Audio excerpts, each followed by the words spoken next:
It's 2 p.m. I'll go ahead and call the Transportation Policy Committee regular scheduled meeting to order for this Thursday, February the 2nd, 2023. With that, Mr. McDonald, if you'll call the roll. Sure. Declare a quorum, please, sir. I will do that. Let me start on the end. Mr. Olivares. Present. Judge Scott is not here. Mr. Leindecker. Here. Mr. Zahn. Judge Krebs. Here. Perfect timing. Mayor Scaro. Here. Okay. Mayor Guardo and Mr. Buckner aren't Mr. here. Buckner, We okay. do have a quorum, plus We one. do have a quorum. Okay, we'll proceed. Okay, public comment. Have you received any public comment, or do we have any public comment here in the audience? No cards and No none cards, at the office? no public comment? Okay, if we do, just let me know, and we'll proceed from that. Okay, item 3 is approval of the January the 5th, 2023 regular minutes for that meeting. Those have been mailed to you, and they're in the packet. Is there any corrections or addition? If not, I'll entertain a motion for approval. So moved, Chairman. Got a motion by Mr. Leindecker. Do I have a second? Got a second by Mr. Valente. Okay. Any discussion on the minute? Hearing none, all those in favor of the motion say aye. Aye. All those opposed, same sign. Okay, motion carries. Item 4, action items. We do have one today. It's adoption of the 2023 safety performance measure in targets. Mr. Casper, it's yours. Good afternoon. In July 2012, Congress mandated use of a performance-based planning and programming system by state DOTs, MPOs, and transit agencies in all of our adopted plans. U.S. DOT's guidebook on performance-based planning states that Congress required performance-based efforts to ensure that transportation investment decisions are made based on the goals that were adopted in each plan. There were some studies that showed that in some places the plans were saying one thing, but the investment decisions were doing something different, and so they mandated a performance-based system. The first goal and performance measure that Congress required is cleverly called Performance Measure 1, or PM1 for short, and it's to achieve a significant reduction in traffic fatalities and serious injuries on all public roads. The targets for this measure must be updated every year, so that's, if you have a feeling of deja vu looking at this, it's because we do this every year. FHWA provided the 5 individual performance measures for the safety goal that every DOT and MPO uses. These individual measures are listed in the left column of the table on the first page of the memo. They are the number of fatalities, the rate of fatalities per 100 million vehicle miles of travel, the number of serious injuries, the rate of serious injuries per 100 million vehicle miles of travel, and the combined number of non-motorized bicycle and pedestrian fatalities and serious injuries. As an MPO, we actually have a choice of either adopting and supporting state DOT's goals and performance measures or developing our own. Nationwide, over 90% of MPOs are using the state DOTs, and in Texas, it's 100%. Every MPO in the state is supporting TxDOT's measure. TxDOT's safety target was adopted in 2019, and its goal is to reduce fatalities by half from the 2018 level by year 2035 and to 0 by year 2050. And TxDOT modified the rest of their performance measures accordingly based on that process. The current strategic state highway safety plan is in attachment 1, and it describes each of these performance measures and the process used in detail. What this effort resulted in is shown in the right 3 columns on the table on the first page of the memo for the statewide numbers. Although I would like to point out that the targets for fatalities in year 2022, which is completed, has been exceeded, although the number of serious injuries came in below the target. So there is some progress being made. The jump in fatalities that you see from 2019 to 2020 is actually happening, and then into 2021 is actually happening around the country, and it's what necessitated or caused the US DOT to move to what's called the state safe system approach to safety planning. Page 2 of the memo, if you flip it over, shows what results when you apply the TxDOT measures, to our area. You see that we don't have 4,000 fatalities that we're concerned about, obviously. Ours is about 1% of that, about 43 in 2022. I would like to shamelessly plug at this point, I don't know, you got the email about our crash dashboard. Victor developed that with some input from the team, and we're really proud. So if you have questions specific to our region, you can use that dashboard, see the locations, and break down the data in pretty high detail. So I just wanted to plug that before I forget. When you look at the Corpus Christi region, like most of the country, since the pandemic, our fatalities have actually increased, and that's happening all around the United States. It's not unique to here. But the MPO team and TAC have both recommended that we support the TxDOT's performance targets and performance measures, and that the TPC approves signing resolution 23-03. We have not received any public comments regarding this item. Are there any questions? Mr. Chairman, I move to approve the draft resolution 2303, supporting the Texas Department of Transportation Safety PMI performance measures and targets as presented. Okay, I got a motion by Commissioner Zahn. Do I have a second? I'll second. Okay, got a second by Mayor Skuro. I do Any have one. discussion, question? I have a question. Yeah, sure, go How ahead. do you determine vehicle miles traveled? So actually, TxDOT just changed their process in the last couple of years. What they're using now is there's a private company called INRIX that tracks, uses different apps on cell phones. Okay. And so they know, they get a reading of how many miles as a group are happening on those cell phones, and then they make well, it's not an assumption. They have an algorithm that says how many vehicles do not have that app and are on the road, and they add it up. So that's in the last 2 years they've gone to that. The system before had more assumptions, but now they're using that information. So. And then how do you adjust these statistics for increasing population, particularly in Texas? So it's not based on population, it's based on the vehicle miles of Just- travel. So okay. as more people come in here, More the vehicles, miles okay. of travel go up. What we actually saw during the pandemic was a decrease in miles of travel. At the same time, we saw an increase in fatalities. So we got the double whammy of fewer miles traveled, but more fatalities. And that's why if you look at the 2021 rate, it went from a 1.18 to a 1.43. That's that double whammy of more miles or fewer miles and more fatalities. So. Okay, thank you. Any other questions? Mr. Casper, any comments? Okay, here none. I got a motion and a second. All those in favor of the motion say aye. Aye. Those opposed, same sign. Motion carries. Okay, item 5 is mainly just information items. First of all is our Harbor Bridge update. Mr. Oliveris? Thank you, Judge. As usual, I try to take this opportunity to update the group on You may, are you on? Harbor Bridge update. Is it on? Can you hear me? Okay. Try to give the group an update.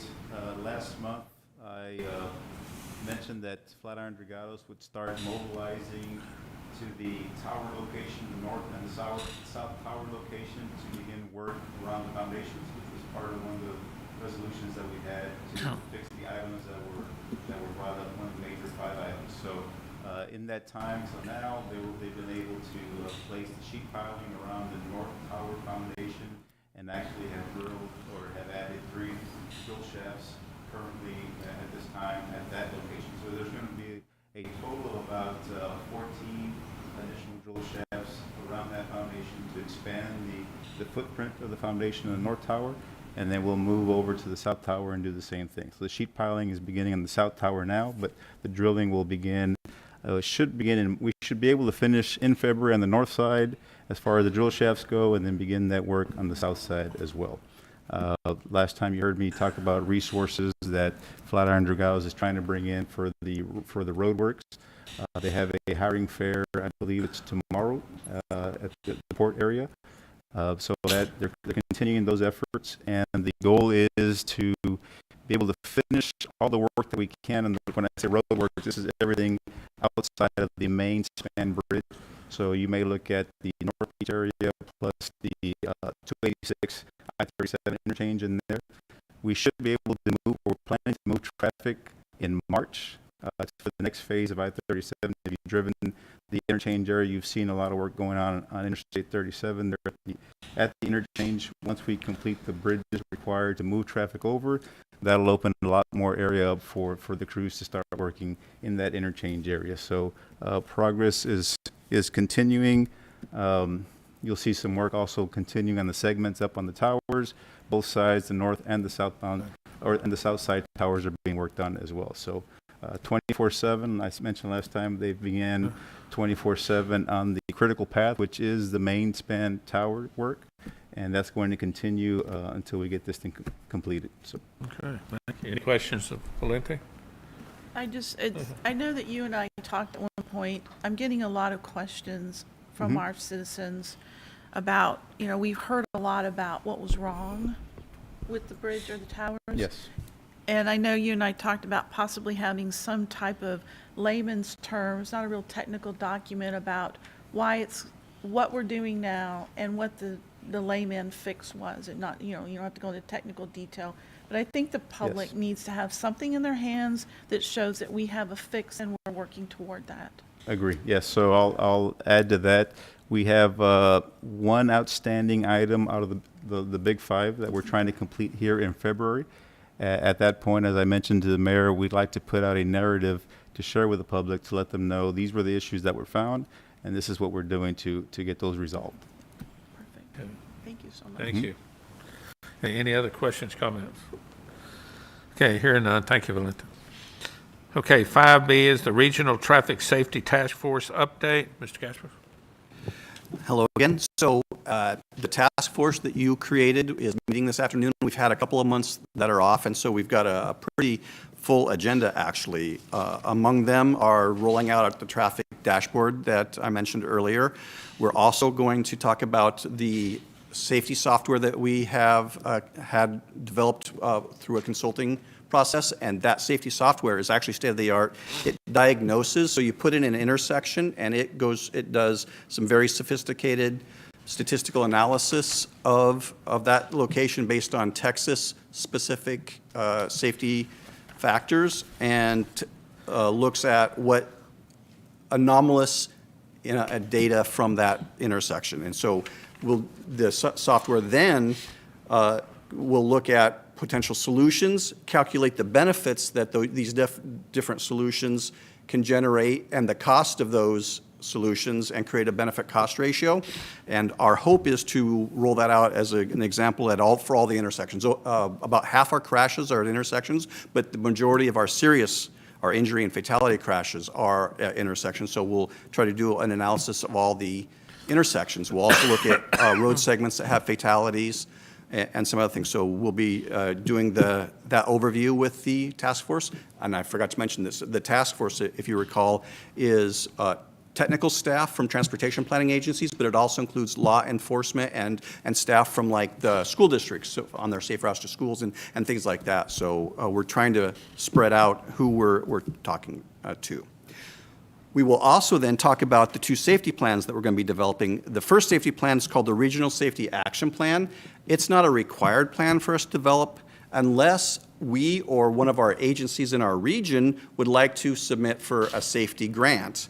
And the USDOT just announced the recipients of those grants. There were 37 implementation grants and 473 other areas requested funds to do the safety plan. We're funding it internally with our transportation funds, and we'll talk about what the process is for that and how we get it completed in time to apply for implementation funds in the next go-around, which should be sometime this summer.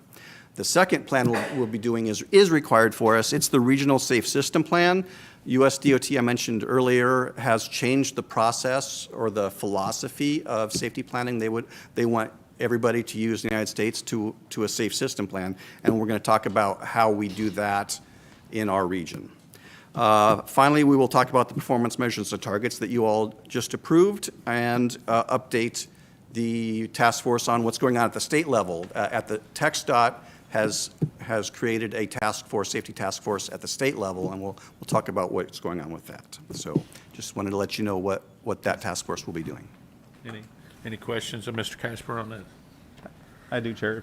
If I can ask, the Regional Safety Action Plan, is the deliverable there something that we can use, or local entities can use, or MPO can use to get or apply for additional dollars? Yes, it is. Okay, so that's the deliverable. Yeah, that's the deliverable. It will lay out, we hope, well, it will lay out at least 20 very high crash concern areas and the solutions, potential solutions that can alleviate the issues at those locations and the benefit cost analysis of that. So it's a combination of HAF associates and the Diaxis team will work together to create those, and that they will literally hand over, here's a plan for these 20-plus locations. So it's backup and justification for whatever write-up is done for additional dollars? Exactly. Okay.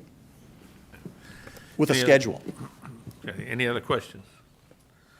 Okay, hearing none, we'll go ahead and move on to 5C, which is a small area forecast task force update. Mr. McDonald. I've got this one. So to have another meeting within your meeting, we're not having the task force meeting. But we're alerting you to the fact that the task force that you did set up, that was recommended from staff to your technical advisory committee, they're ready to go. What in the planning world is what everybody's looking to do around the country is what's the future of this region going to be for population and employment, and where in the couple of counties that we're going to cover. And so we provided you the agenda. The date is, we think, going to be set. It follows your technical advisory committee. They meet on the third Thursday, so we thought we'd bundle this to meet right after that. Your TAC has they have workshops, and they're starting to get into a lot of the nuts and bolts of our future long-range plan. But for this task force, really is going to be education for the spectrum of folks who we have coming. Anyone with the crystal ball has been invited. So we have state demographer information. We have private sector that does a forecast out to 2050. TxDOT does a forecast. We do our own forecast. The water board does a forecast of how much water is this region going to put in place, and do they have enough? So we're going to look at all those different things. We've got school districts that, where do they plan on putting schools? They don't just decide to build a couple $1 million school just to try it out. So they go through a process. So we're going to bring all those folks together, and right now I think the number of folks that accepted, Judge, your letter of invitation is somewhere around 20. So, and we've got a good cross-section of folks in both counties and cities to really take a look at the issue. So again, the agenda just talks about what we're going to run them through. Eventually, this will come up with the forecast out to 2050, and that'll generate what our transportation demand is for the MPO. And then, of course, we'll apply all the funding we can find and go from there. But this is really the starting point to say, how many people are going to be here, what jobs are they going to be doing, and how are they going to travel back and forth? How many, what's the vehicle fleet mix? How many autonomous vehicles? How many electric vehicles? What's the truck mix, and all those different things. So we're going to try to figure all that out over the next couple months. There's different stages of when we have to have numbers to use for our planning and our travel demand forecasting model. So this is the task force. We're going to put them to work. They're eventually going to allocate the regional population into the sub-geometric shapes traffic analysis zones. So there's like a couple hundred of those. So it's not just saying, oh, we're going to have 600,000 people in 2 counties. It's like, okay, how many are going to be around Portland? How many are going to be in each county? What about the south side of Corpus Christi? So we're going to get down to that level based on what EDC, Chambers of Commerce, and the rest of the folks are saying. But again, we have to interject the reality. You remember the presentation you had from the state demographer. Their growth assumptions are different than we had last time. So we're going to have to reconcile that.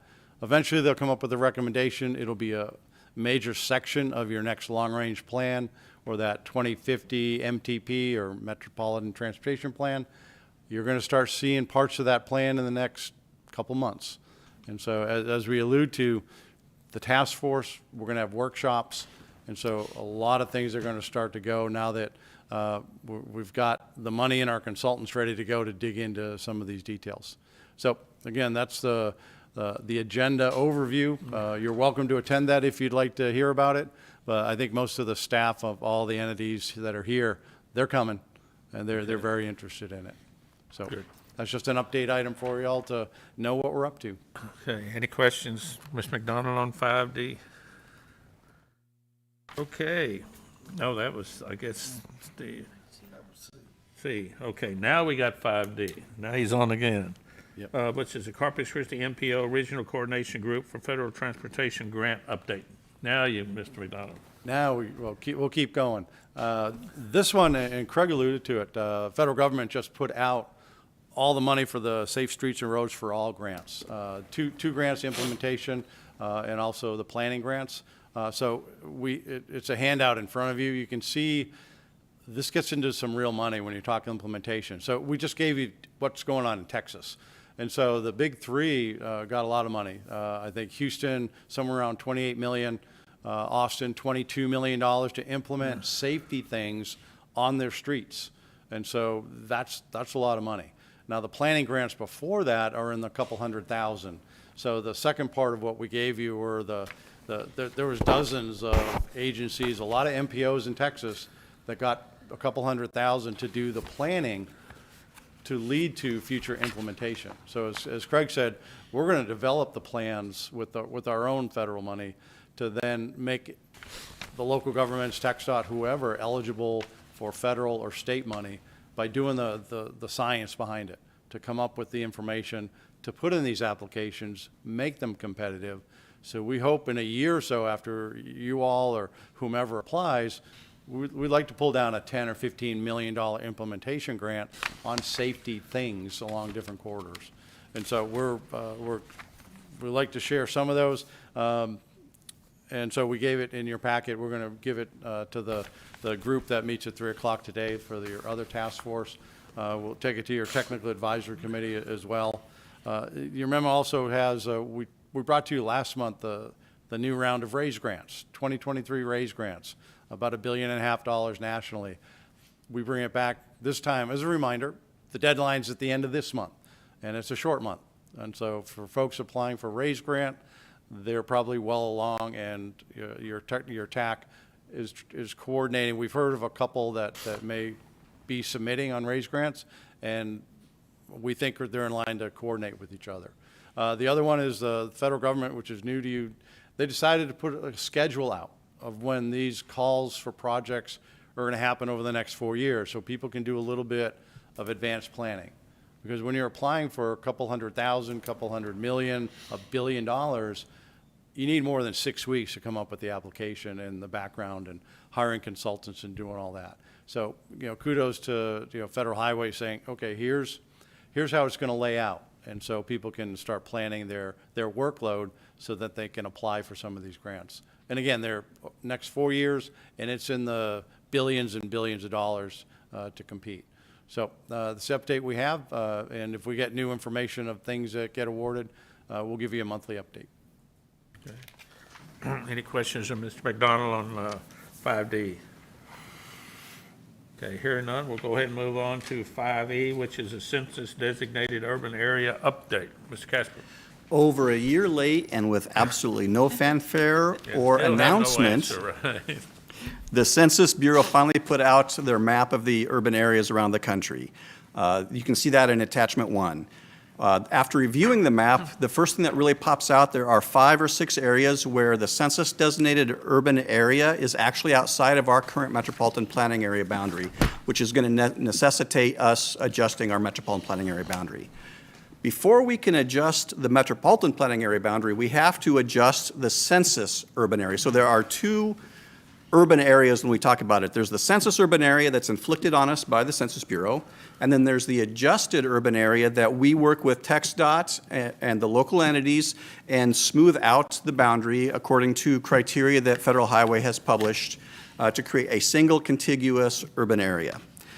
After we have agreement on that adjusted urban area, We will look at our small area forecast that Rob talked about earlier, which will tell us what areas we expect to become urban by 2050. We add that to our adjusted urban area, and that becomes the minimum metropolitan planning area boundary that we can use. We will kick this off soon. I've sent some inquiries into Federal Highway and TxDOT about when we'll be starting this process. I've gotten no responses. I'll leave it at that. So, but we do have a year from January 12th. If we have not agreed on an adjusted urban area boundary, the census urban area boundary locks in. If that happens, we are going to have some issues with some of our projects not being eligible for our funding, because we have some projects that the Crosstown Expressway extends down south, and northeast of Gregory, there's a project that's near the periphery. And so we need to make sure that the adjustment happens. But we will be kicking that off. We've actually started looking at it, and some of the adjustments are really easy. We've got an area in Flower Bluff that's designated as rural, surrounded completely by urban, so that will get filled in. Things like that are really easy, but there are going to be 4 to 6 areas that will necessitate a tougher conversation. So we'll be bringing that information back to you in the near future. Okay. Any questions of Mr. Casper on 5E? I do, Yes, Judge. Mr. Oliveris. Go ahead. So Craig, we talked about last month about, you brought up the study area and expanding limits into the study area, which is a different discussion from the urban census. So what does it take to expand the planning limits to match a study area? And specifically, so the group knows, there's been a lot of discussion about Regional Parkway and how to keep that moving. And my response has been to many that it's an MPO project that started years ago, and that we can't turn away from it as an area and just say, TxDOT, take this project, because it's not a TxDOT roadway. So I want to make sure that we do everything we can here as an area to have as many categories available for us for funding, rather than saying it's not in the MPO, go ask for category $12, which is competing against the rest of the state, instead of having it in the MPO where we can compete for 2, 4, 7, and 12, which opens up more buckets for us. So I just want to make sure for the group, that's what I'm trying to push for. I know it has to be voted on. I just want to know the process. Is it as simple as just moving it out to the study area, or what is the process for that? So the MPO planning boundary is the area that is the adjusted urban area plus the area that our small area forecast says will become urban by 2050. Mm-hmm. We have about 20,000 population to add to the urban area, which will create maybe, if it's all clustered into one area, a couple square miles of MPO planning area. None of our currently approved plans are along for residential development, are along the Regional Parkway. So it would be very difficult with the current alignments to have those be in the MPO. That's really.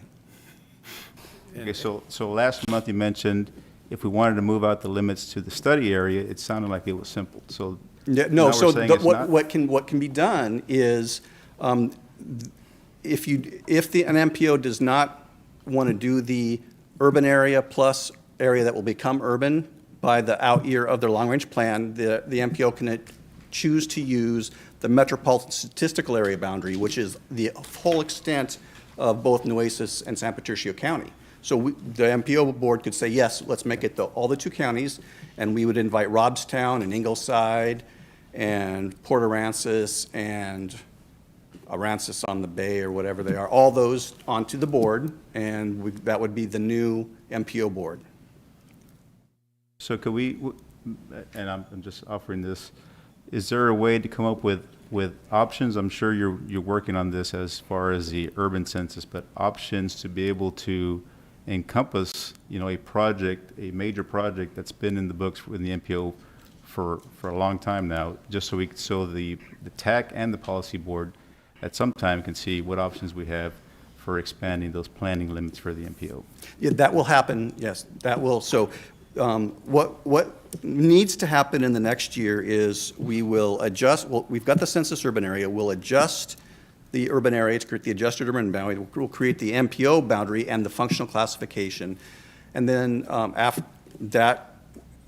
we have the adjusted urban area and the small area forecast, then we will have the discussion about options, and using the MSA boundary is one of our options, so. So, yeah, just to add to that, I think there's going to be a lot of back and forth over time between the boundaries, census information, small area forecast. So, yeah, today just launches on that. And so it probably applies to probably a number of projects that are on the edge of the current MPO. I'll call it the funding boundary. I mean, you can plan, multiple counties, but it doesn't mean you get more money. And so if you got more people that are wanting the money, so again, we'll bring that forward as we bring a variety of things forward. And so we know it's a topic that many people want to hear about. So it'll be very interactive, for sure. Okay, any other further questions of Mr. Casper or Mr. McDonald on 5E?